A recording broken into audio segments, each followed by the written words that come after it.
بسم اللہ الرحمن الرحیم۔ فتح مکہ کے بعد پیغمبر اکرم صلی اللہ علیہ وآلہ وسلم نے اطراف و جوانب میں دعوت اسلام دینے کے لیے خطوط بھیجے، جن کا ایک ہی مضمون تھا کہ خدا وحدہ لا شریک ہے اور میں اس کا رسول ہوں، لہٰذا تم اس کی وحدانیت اور میری رسالت پر ایمان لے آؤ۔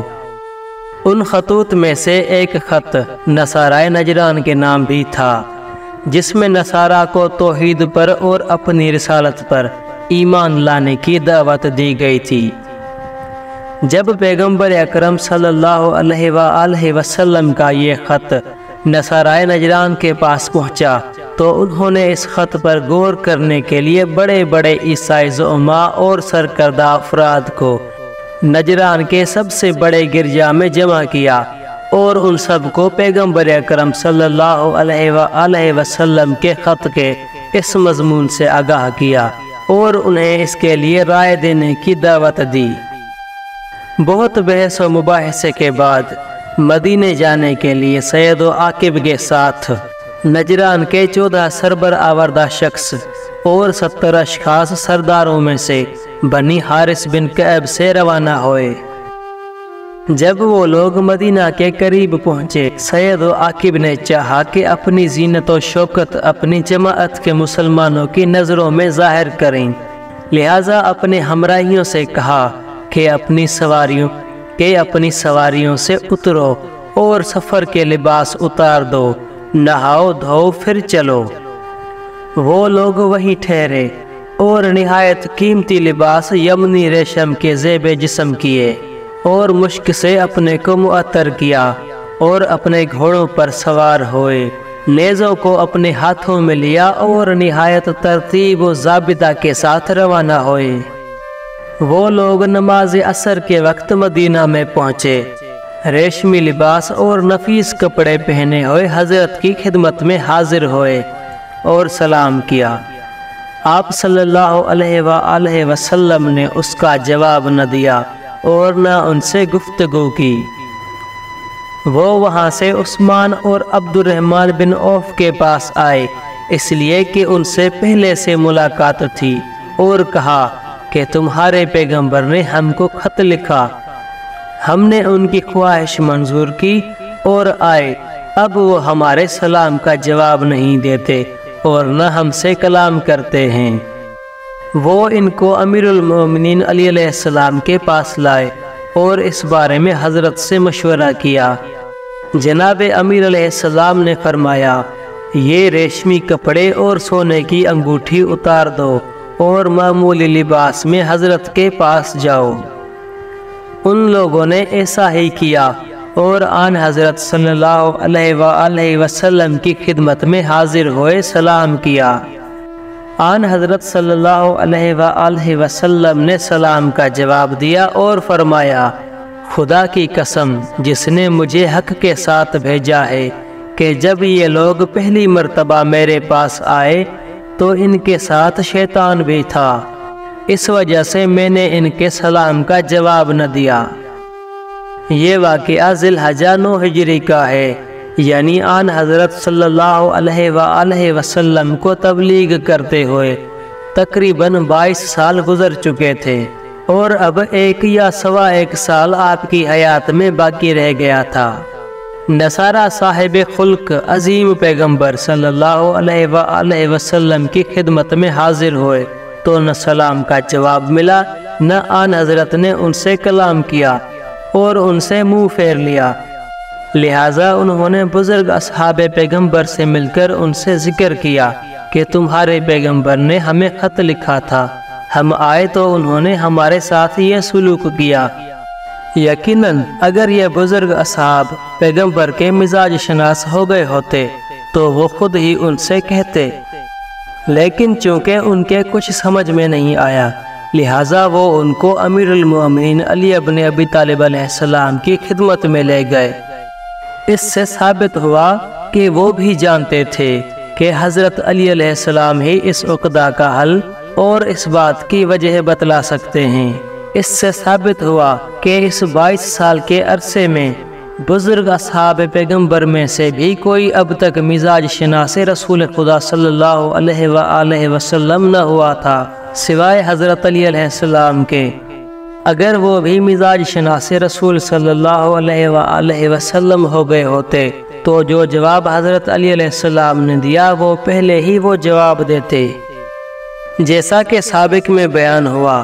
نصارہ نجران کے 14 سربرآوردہ اشخاص اور 70 اشخاص بنی حارث بن کعب کے سرداروں میں سے آئے تھے۔ یہ کل 84 آدمی مسجد نبوی میں ٹھہرے۔ نصارہ نجران 3 روز تک اسی طرح مسجد نبوی میں قیام پذیر رہے اور حضرت نے ان کو دعوت اسلام نہ دی، اور انہوں نے بھی آن حضرت صلی اللہ علیہ وآلہ وسلم سے کچھ نہ پوچھا۔ آن حضرت نے ان کو 3 روز تک مہلت دی تاکہ وہ حضرت کے طور طریقے اور اوصاف و سیرت جو کتابوں میں دیکھے تھے مشاہدہ کریں۔ 3 روز کے بعد حضرت نے ان کو دعوت اسلامی دی۔ انہوں نے کہا کہ اس پیغمبر کے وہ تمام اوصاف جو حضرت عیسیٰ علیہ السلام کے بعد ہوگا ہم نے خدا کی کتابوں میں دیکھے ہیں، وہ سب ہم کو آپ کی ذات میں نظر آئے ہیں سوائے ایک صفت کے جو سب سے اہم صفت ہے اور اس کی دلالت اس کے حق ہونے پر سب سے زیادہ ہے، وہ آپ میں ہم نہیں پاتے ہیں۔ حضرت نے فرمایا وہ کون سی صفت ہے؟ انہوں نے کہا ہم نے انجیل میں دیکھا ہے جو پیغمبر مسیح کے بعد آئے گا اس کی تصدیق کرے گا، مگر آپ ان کو دروغ گو سمجھتے ہیں اور گمان رکھتے ہیں کہ وہ بندہ ہے۔ راوی کہتا ہے کہ ان کا جھگڑا اور ان کی تکرار حضور کے ساتھ جناب عیسیٰ کے سوا اور کسی امر میں نہ تھی۔ آن حضرت صلی اللہ علیہ وآلہ وسلم نے فرمایا ایسا نہیں ہے جیسا تم کہتے ہو، بلکہ میں تو عیسیٰ علیہ السلام کی نبوت کی تصدیق کرتا ہوں اور ان پر اعتقاد رکھتا ہوں اور گواہی دیتا ہوں کہ وہ خدا کی جانب سے پیغمبر مبعوث ہیں اور خداوند تعالیٰ کے بندے ہیں۔ وہ اپنے نفع نقصان اور اپنی موت و حیات پر قادر نہیں ہیں اور نہ اپنی وفات کے بعد مبعوث ہونے کا ان کو خود اختیار ہے، بلکہ یہ سب امور خدا کے اختیار میں ہیں۔ انہوں نے کہا کیا بندے وہ تمام باتیں کر سکتے ہیں جو انہوں نے کی، یا کسی نے وہ باتیں ظاہر کی جو انہوں نے اپنی قدرت کاملہ سے ظاہر کی؟ کیا وہ مردوں کو زندہ نہیں کرتے تھے اور مبروس کو شفا نہیں بخشتے تھے؟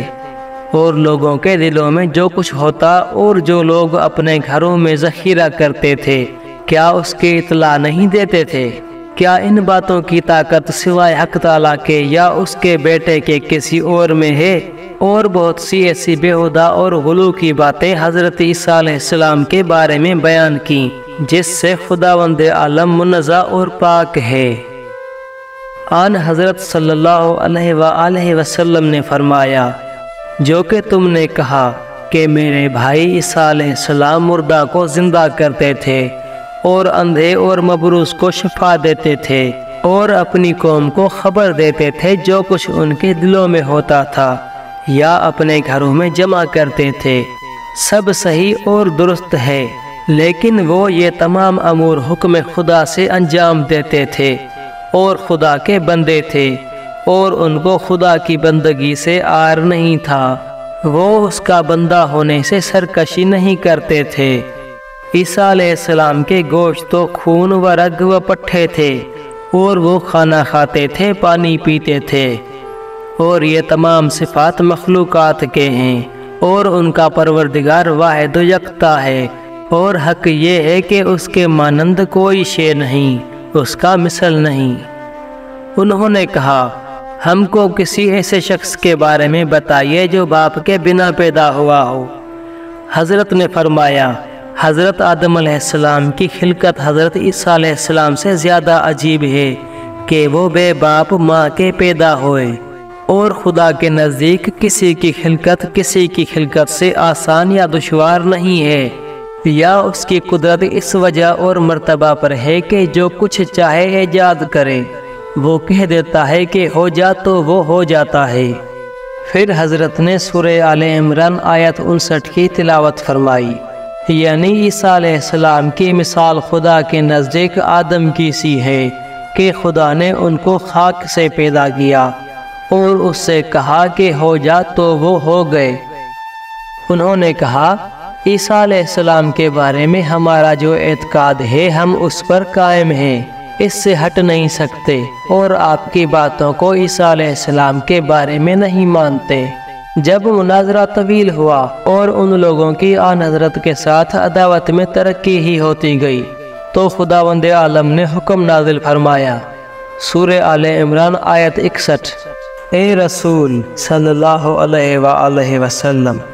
جو بھی تمہارے ساتھ عیسیٰ علیہ السلام کے بارے میں علم و بینا اور دلائل کے آ جانے کے بعد جو تمہارے پاس آ چکے جھگڑا کرتا ہے تو اس سے کہہ دو کہ ہم اپنے بیٹوں کو بلائیں، تم اپنے بیٹوں کو بلاؤ، اور ہم اپنی عورتوں کو بلائیں، تم اپنی عورتوں کو بلاؤ، اور ہم اپنے نفوس کو بلائیں، تم اپنے نفوس کو بلاؤ۔ اس کے بعد ہم سب خدا کی بارگاہ میں بد دعا کریں اور جھوٹوں پر خدا کی لعنت کریں۔ جب یہ آیت نازل ہوئی تو یہ ہوا کہ دوسرے روز جو 24 ذی الحجہ کا دن تھا مباہلہ کریں گے، لہٰذا نصارہ اپنی جائے قیام پر واپس چلے گئے۔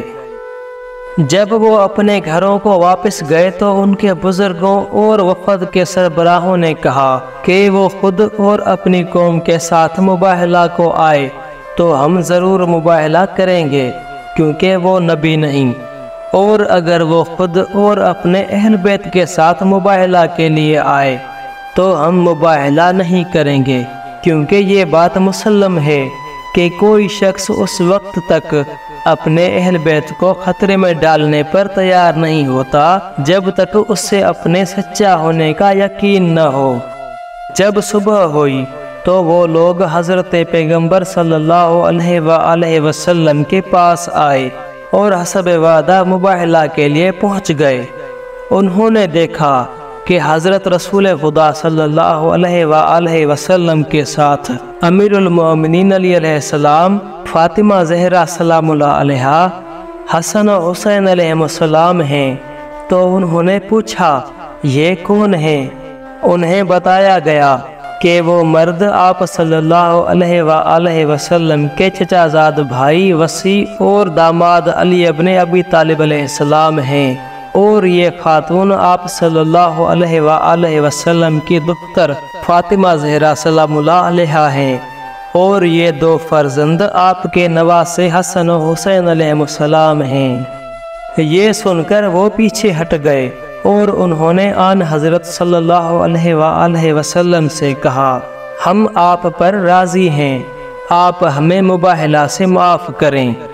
تو آپ صلی اللہ علیہ وآلہ وسلم نے جزیرہ پر ان سے مصالحت کر لی اور وہ واپس چلے گئے۔ والسلام۔